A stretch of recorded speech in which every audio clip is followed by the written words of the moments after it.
Sidney Lumet directed over 40 films in his 50-year career, gaining a reputation for defying neat categories of genre and style while addressing issues of social and moral responsibility.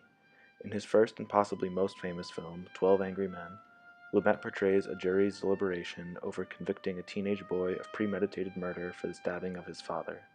The boy is seen only once, watching the jurors file out of the courtroom. Premeditated murder is the most serious charge tried in our criminal courts. Right from the beginning, the judge's apathetic body language signals the viewer to be wary and critical of the justice system.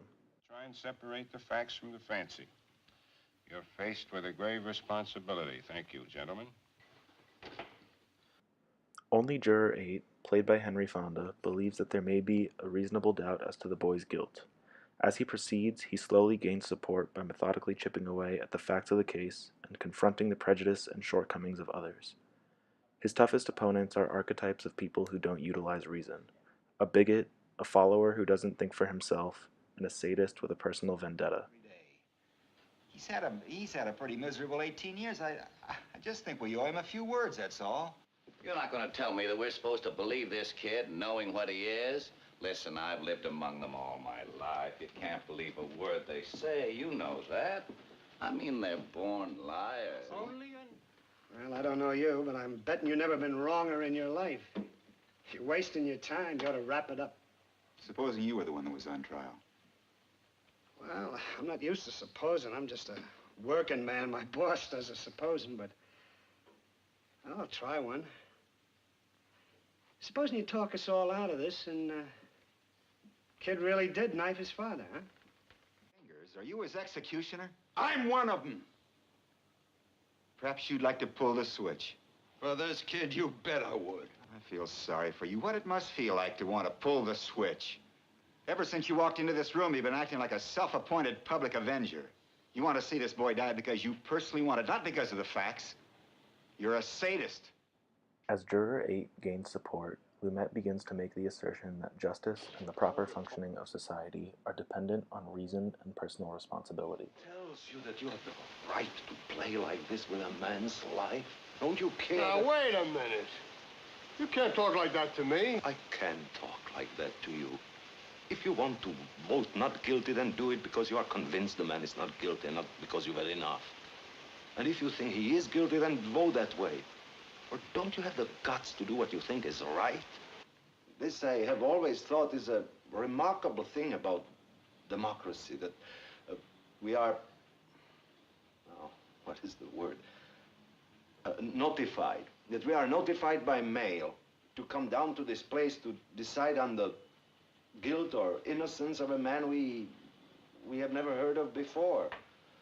We have nothing to gain or lose by our verdict. This is one of the reasons why we are strong. One by one, the jurors switch their votes to not guilty, completing Lumet's ideal image of an institution that can be sustained by the efforts of ordinary, reasonable people who embrace their social responsibility. It's an oversimplified and idealistic view of the criminal justice system, but Lumet at least attempts to show that taking responsibility is complex work. Not convinced. You want to hear them again. We have as much time as it takes.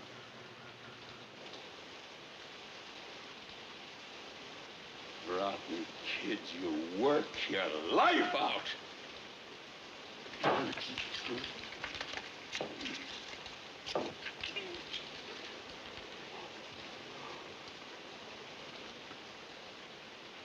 No.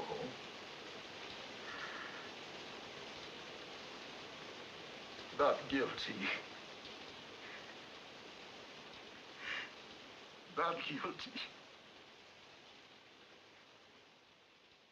In Failsafe, Lumet tackles the subject of nuclear weapons and the Cold War.